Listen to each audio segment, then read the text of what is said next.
Happy New Year. It's a whole new you and a whole new year of Intergreatness podcast with Jason and Jolene. Yeah, that's it. I'm Jason. She's Jolene. Jolene, did you survive Chris? I guess you did. You're here. I'm here. So you made it. Did you follow all of our advice from a couple of weeks ago? Always, always. Fireball and eggnog. What else was my advice? Tell everyone to Marijuana and the brownies or baking. That was a big one. That was good. right? Yeah. Yep. How about you? You're here. You're smiling. I'm smiling. I put on Black Christmas and cleared out the in-laws. Everything's great. Thanks. It's been fun. And it's a brand new year, 2023. Yes. Yeah. And there was like no wasting time getting back into this shit. Hey, like it wasn't like a nice January 6th kind of ease in. Here we are. No, it was like the first was a Saturday? No, Sunday. Sunday. Yeah. So everyone technically went back to work hungover on the second.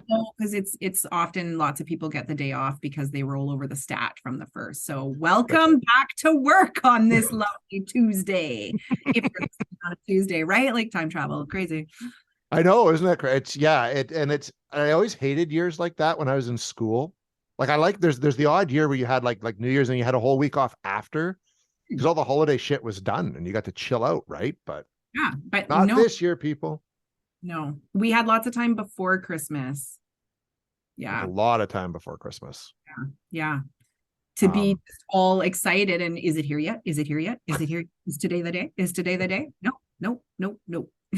And then, yep, and it's over. Perfect. All your chocolate's gone. Today is the day. This is the day where a lot of people go back to the gym, stop drinking, or drink less, go on a diet, right, and put all these sort of external pressures on it, because it's supposed to be this new year and you've got a new you and be excited, and this is when you implement change. I, for a while, did a fitness podcast with James Sutherland called the Anatomic Fitness Podcast, and we did a New Year's episode called New Year's Resolutions Are Dumb. I think it was something like that. Because why wait for a new year to make a change? If you want to make a change, just make the change. Like just do it. Like just start implementing it right away, right? But so many people figure the new year is the way to do it. Jolene, are you one of those people, or do you just sort of make a change when you need to make a change? I am not a resolutioner, but I am an intention setter. So those are two different things. Resolutions I see linked to kind of goal-driven, less sustainable outcomes in terms of like, I'm looking for a specific this. I set intentions and very much around my business, but then I roll that into my personal life. So my intentions are this year. So every year I pick a new word. Like a couple of years ago, it was peace. And every decision, every interaction, everything I chose to do, it was like, does this bring me closer or further to peace? This past year was surrender. Does this bring me closer or further away from a place of surrender? And I really integrate that into like a theme of a year.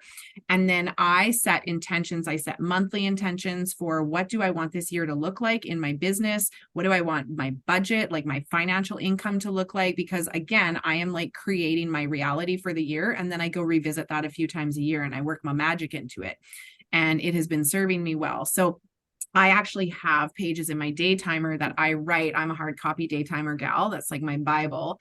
And I write out what my personal, what my career, what my spiritual, what my physical goals are, the things I'm going to say yes to. So I have also an agreement to myself of what are the things I'm going to say yes to more. I'm going to say yes to more flow. I'm going to say yes to more boundaries. I'm going to say yes to reading more books. Like sometimes I set a goal of like, I want to read 2 books a month, right? Because sometimes I can read 5 a month and none for 3 months or things like that, right? So I will set up all these things. I want to meditate daily. I want to be regularly journaling. So all these things. I also have, things I'm desiring to bring into my life, right? So what I'm looking to attract into my life, whether that be an individual to share my life with or things like that. And what do I ideally want that to look like, so it can be kind of my order to the kitchen, right? Like I can go to a restaurant and sit in a booth and not get any fucking food in front of me because I haven't placed my order. So at the beginning of the year, it's a beautiful time with a brand new day timer for me to sit down and place my order. So that's what I do. It's not a resolution, it's an intention. Make sense? It does. And I think resolutions, if you look at it, when most people set their resolution, they almost invariably fail. at it. Yeah. Like how many people, like it just doesn't happen. Like I'm a regular, exercise training person and always, at the gym in January, oh, look at all these extra people. And by the end of the month, it's back to the people that were there all along anyways. Yeah. And I think an intention is better because it's an intention. It's like there's not there's kind of a less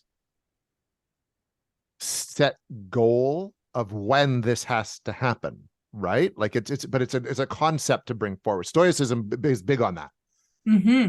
Big And the on big that. thing is when we set a specific goal resolution outcome, we talked about this before around expectations, we limit everything else that can come into our life. So we stay focused on that one tiny thing. It's like, I'm going to the store to buy this one red apple with white spots. Well, you get there, that apple's not there, but there's 7 other kinds of apples. But because you listed that one, you get nothing now.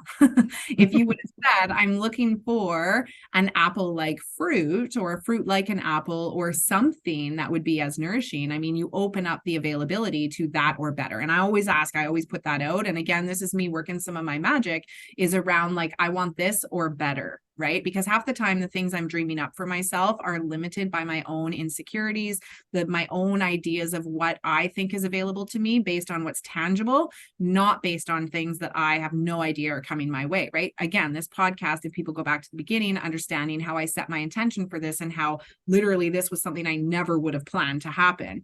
That's that extra little like spice you add on the dish that's like, ooh, that's the special sauce right there, right? So I stay open to all of that. Yeah. So we actually open up more availability the less specific we get to like attach to an outcome. So that's why I like to connect with desired states of being rather than actual goals. Like I'll have financial goals and I'll have things like that. I absolutely have those in there. But for the most part, like my career, my goal isn't to work a certain amount of hours, make this amount of money and see this many clients. What I will say is I need this amount of money ideally so that I can be the best worker that I can be, like best counselor I can be. I can have free, more time for my kids so I can then be the best mom I can be. But then I also have room for my service work and my creativity and creation of new so I can give more of me. And my intention around that is based on the service and the desired state of being rather than the specifics. So I find that always works better for me is when I can anchor into, I want to be at a place of peace. I want to be at a place of balance and harmony. I want to be a place of enjoyment and, these kinds of things. And then that way, there's so many things that can come into my life that can offer that. And I use those as like anchored feelings, core desired states of being. Does that make sense? Yeah. No, that's great. I think that's a good way to do it. Because you're right. If you're so specific in something, you set yourself up. Like I remember Dave Mustaine, he was an original member of the band Metallica and they kicked him out. And so he got really mad and went and formed his own band, Megadeth. But he had set in his mind that he was going to outsell them and have bigger shows than, with more attendance at shows and all that. And he never did. Metallica is one of the hugest bands ever. But he still, by standards of success, made a shit ton of money. He'd sell out $20,000, $30,000, $40,000 stadiums, right? But he was never happy because he'd set this lofty, almost impossible goal to beat what became one of the biggest bands in the world. And that's one of our biggest like barriers and blocks is that we get attached to the things. I'm going to get the degree. I'm going to get the job. I'm going to get the partner. I'm going to get the white picket fence. I'm going to get the kids. Fuck, why am I so unfulfilled still? And this is what a lot of my workshop that I created is around is like to be intrinsically inspired and fulfilled so that those things don't become our markers of success and joy. They can contribute, but if you anchor into the core feeling, you can have that feeling throughout that journey. And if you're linked to the feeling instead of the outcome, the entire journey becomes the experience. The entire journey becomes the award and the reward. And I guarantee you're not feeling empty at the end of it. So many people are empty at the end of those achievements are like, what next? What next? What next? Like we live in that what next society big time. Yeah. And I think we need to recalibrate that thinking because then you want to be satisfied. There's got to be a point where you can just kind of go, you know what? This is enough. Anything that comes next is just gravy. Yeah. Because And I'm happy here. I did that for years, right? It was like, I did this, and then I did that, and then I did this, and it just what made sense. It was what I should, right? All those things. And again, this is more like living in alignment with your truth and your like heart-centered decisions, right? And then in the last, 3 years or so, I really started living differently from more heart-centered intentions of things, and my life has been abundantly filled in various ways because of that, right? But when we silence those parts of us that just do the shoulds and walk through the motions and stay at this like dull place of existence, right? And everyone, when I say the word dull, I know that you can look at the areas of your life that feel dull. What areas are not bringing me joy, satisfaction, and balance? And that's really what we could look at, right? As I reflect on the last year, what areas lit me up and what areas made me feel dull? Maybe just write that down in a little category. Feel free to go through each month. Sometimes I'll go in inventory each month. I'll actually go through my day timer.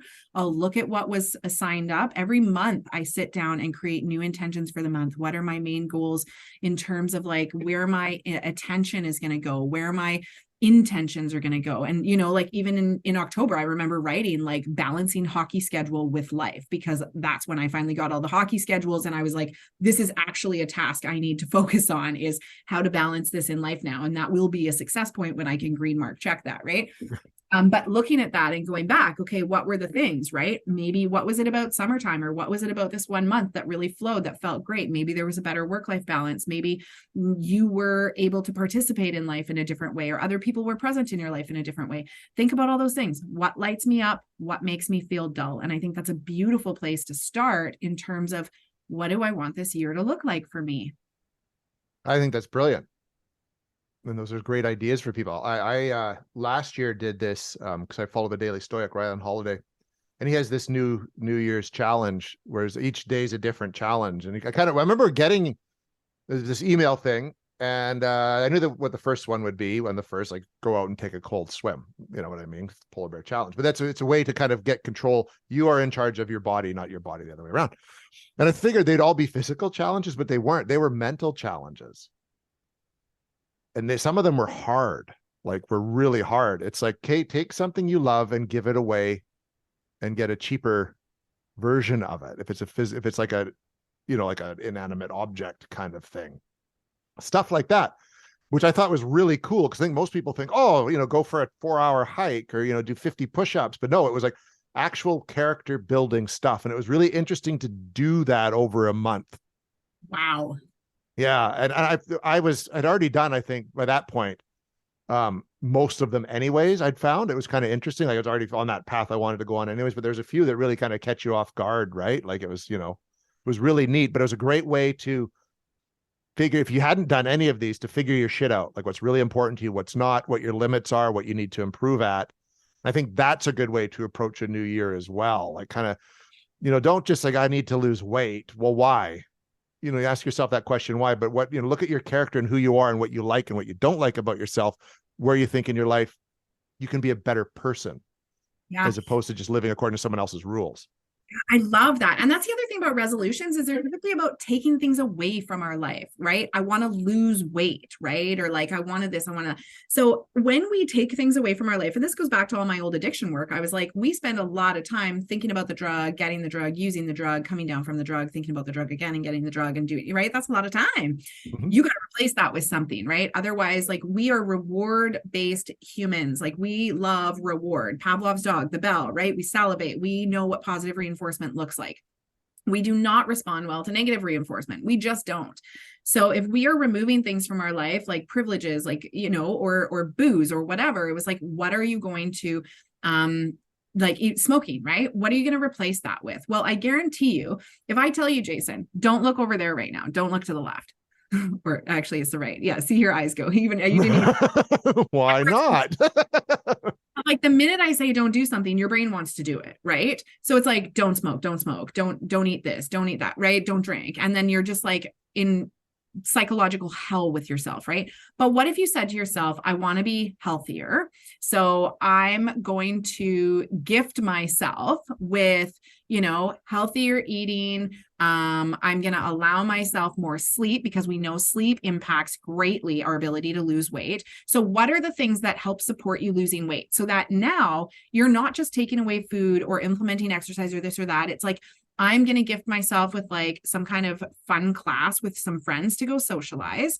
I am going to, allow myself, nutritional planning or this or that. And if you start looking at as ways to add joy or add experience to your life, it suddenly doesn't feel like this chore of losing weight. Losing weight then becomes a side effect, right? Yes. So we talked about this in meditation episodes and stuff, and it was like, it's about the side, like you can meditate and do that for 10 minutes, but the side effects are the best part. And I call them side effects because people aren't really expecting that, right? But you're going to gain, more energy. You're going to have less stress. You are going to be more focused. You're going to get more inspiration. You might have a better chance regulating your emotions, right?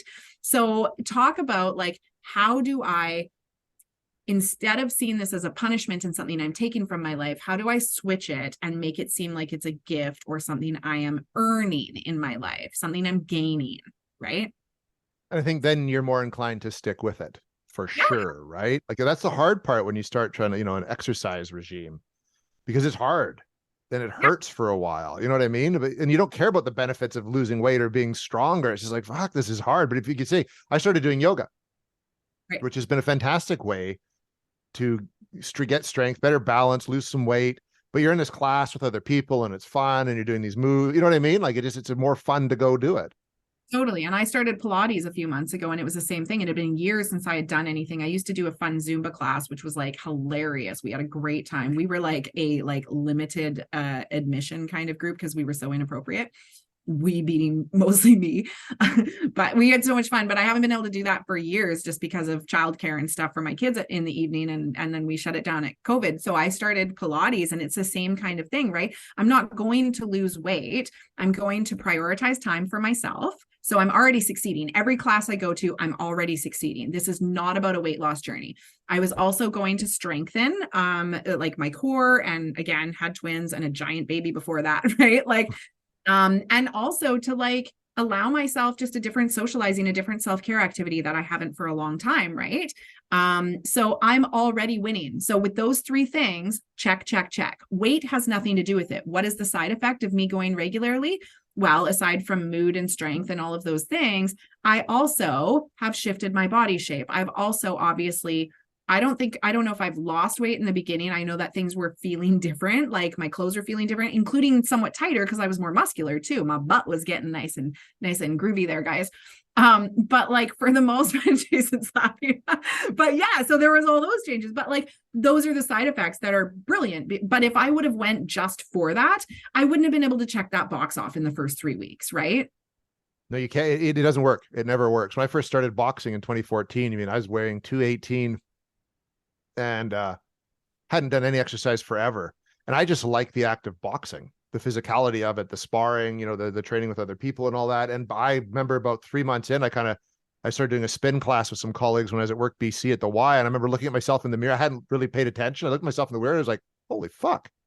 Like I had leaned right, like 218 to like 195, you know what I mean? And leaned right down and there's muscle there. And I'm like, I haven't looked like that since I was like 20 something, it was cool. Totally. So kind of think about all those areas. Again, we obviously go to the fitness ones or the drinking ones, right? So if you're cutting booze out, if you're having like sober January or something like that, please, I want you to look at, okay, are you having to cut out social time? Because now it feels like a double punishment, no booze and no friends, because the two are often associated, right? So if you're not having more social time, what are you doing with your alone time? We have talked a lot about the value of alone time, the value of sitting in your own silence, your own conversation with yourself in meditation, journaling, silence, doing things by yourself, and just really starting to give yourself the attention and priority to truly know yourself and what's actually happening inside that noggin of yours, you guys. So maybe that's the gift. It's like, I'm going to disconnect from drinking, and I guarantee you'll get clarity from that. That's why I really don't drink outside of like summer cocktails at the lake and stuff, because I lack clarity. I lack connection with my guidance, all those things. So I'm gaining clarity. I'm also gaining a relationship with myself. I'm prioritizing the relationship I have with myself by having less social time with others, and looking at it that way. And I'm making space for like this any new inspiration that comes my way. I might learn some really cool things about myself or build myself and resource myself in some really amazing ways that I didn't know I was capable of, because I was always kind of leaning on social interactions or others or staying busy. I didn't know I wanted this or enjoyed that or whatever these things be. Okay. So maybe that's where you're benefiting if you're going to cut out drinking. Okay. Look at those areas. If you're looking to make other changes in your life, maybe it's around relationships. Maybe you want to start building more friendships or some things like that, right? Maybe you want to make changes at work. Maybe you're thinking like, this is my year of boundaries. I'm really going to like focus on this and choose myself. Maybe that's going to be your theme for the year, is like, where can I choose me? Where can I in like a very devoted manner continue to choose me all year, right? And then what's the benefit of that? You might end up having some negative effects of that, as we know, but like, where are you gaining, right? Well, I'm actually more peaceful overall. I'm happier. I have less resentments, like all the things that happen when we choose me. So really look at, what does this one desire, this one resolution, intention, desired state of being, whatever you want to anchor into for the year, what is that offering me in the side effects department? Where is this going to overflow into my life, if that makes sense? That does. And that's a good way as we move into this year to approach these things that come up, and these things that you want to do. So good advice here. Yes. So you always have so many projects and you have timelines for your projects. You have like publishing dates and things like that. So how do you lay out your year? Like, what does that look like for you and the dude brain? I don't really do that. I just know there's a date that it's this year I'm going to be considerably less busy, which is great. That was one of my things as we're moving into it. Kind of trying to move into a state of semi-retirement here and only focusing on a couple things now, because I'm tired of being that busy all the time. But the way I looked at it, and I was always really good at this, being in a newspaper background, because you're always fighting with deadlines, multiple deadlines a day. So I just know when these things are due. And I'm always moving towards them. And as I kind of move towards them, I've got them drawn. I have I have a physical day planner. That's my Bible and everything's in it. And I just know when they're due. And I have dates on when I want to check in. And I just stick very strictly to that. It means I'm very busy. There are days when I'm working from 7 a.m. to 10 o'clock at night. But there's also days when I'm not, where I just say 8 o'clock, the phone goes off, the computer's off, and I just don't engage anymore. And I had to kind of create those boundaries with myself. And so it's basically structure, schedule, and boundaries are the ways that I pull off all the stuff that I do. Totally. And you have a hard copy. Again, you guys get a hard copy day timer if you need it. Like, don't rely on your phones for that shit. There's something about when we write stuff down, scribble, circle, that makes things like spatially tangible in our brain. Okay. We can't always have our brain just having this one input of information. We need the other sensory pieces to whole brain experience all of that. I really believe that. So yeah, you use that, and very masculine energy focus. So those of you who are familiar with masculine, feminine energies, like that's a very masculine energy focus to that. So for me, I look ahead for the whole year. I leave way more room for flow. I didn't always. Okay. I also am an entrepreneur, run my own business. When I worked my 9-to-5 government job, I couldn't do that the same. Okay. So now I run my business in more of a flow state. I leave it open. I let my client demand determine when I run my workshops, and that will start to surface throughout the year. I have a rough idea, probably 3-4 times a year I'll run it. And I let that determine when that's going to be as the time comes. I have a rough idea of what I want my weekly schedule to look like based on my mom role and my work role, of what my desired set of hours are going to be with all the other tasks I have around that. And I kind of leave a lot more room for flexibility. And now that all my kids are in school, my work days are more flexible. They always used to be the same days. And now I have a bit more flexibility of what those work days look like, and where I might do a half day here and a full day there. I just have more flexibility. So that's kind of where mine is. And then I have very distinct things that will be like tangible, set in stone, kind of like Jason's talking about there, right? But I very intentionally write down all of the things I'm desiring in those areas of my life. I check them off, I highlight them. I'm constantly going back. I've got my bucket list of things that I'm always working towards in my life that I leave in like the background to just guide me where I get to go to knock those off. And I pick that anchor statement, right? Like, does this bring me closer or further from surrender, or whatever those kinds of things be? The other thing that I do with my kids, so I on the front of my day timer, I do like collaging. So I cut out things from magazines and pictures, and I'm showing Jason right now, but I collage like my motivational stuff right onto my day timer. And then I like tape it on with just like packing tape. So it's kind of like laminated, but like there's just inspiring quotes and pictures and things that kind of guide me into the year. I always do that. So every time I look at my day timer, I'm reminded of that. I have a screensaver on my phone that reminds me of a mantra that I'm kind of anchoring into for the month or the season or whatever that be.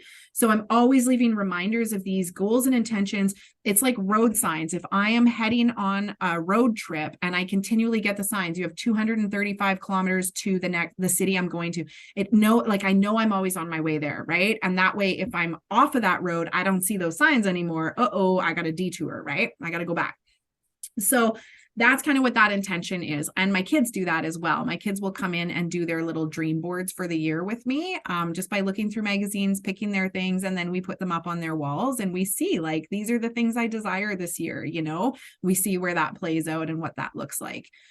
So think about how you can incorporate this into your life. Think about how you can make this like a really intentional activity that you remind yourself of past January 31st. Okay. We want this to be sustainable for you. You are making life changes. And you know what? Maybe one of the things is like, I'm going to consistently listen to Jason and Jolene's podcast because every week I've been making small changes in my life based on what we've been talking about. And that is a massive commitment to yourself right there. Which is, if you do that, thank you. If you're listening to us every week, we really appreciate when we do hear from people who tune into every episode. And honestly, there's been so much feedback from you guys that you are loving the content, because that's exactly it. You can make all the changes you would naturally be making with a lot of work where you don't know where to start. So it's like, you know what? Every week we give you a place to start. You don't have to start in one place, right? We can constantly be making changes and have more awareness and consciousness around everything that's kind of occurring for us. Also on my webpage, I have like a manifesting meditation that I also use at the beginning of the year to really solidify and, sign, seal, and deliver my intentions out there to the universe. That's placing my order to the kitchen so that I can get what I'm ordering. So that's also something you guys might want to check out there at www.jolenedawn.com. Perfect. That was a nice plug, by the way. Yeah, thanks. I added our podcast to my website too. So it's got that on there. So it's just kind of a one-stop shop for everybody. They can get my meditations there. They can link to our podcast there. Yeah. Awesome. Because we don't actually have our own real webpage other than the one off of Podbean where we host our show. And we're now on Podvine, apparently. What is Podvine? It's another pod platform. Somebody was that we weren't on Apple yet. And I was like, motherfucker, why are we not Apple material yet? Because don't even get me started on Apple. I use that. Yeah. Do you? Yeah, I do. I don't know. Because I always have, like, I don't know. If you guys could see me, I'm just holding my hand out. Like, I don't know why. We left the Appleverse a while ago and we regret nothing, our family. So it's Android all the way. Anyways, that wraps up this week of Into Greatness podcast. We'll be back next week with a whole new topic to broaden your horizons and help you achieve your inner greatness. Until then, I'm Jason. I'm Jolene. We'll talk to you next week.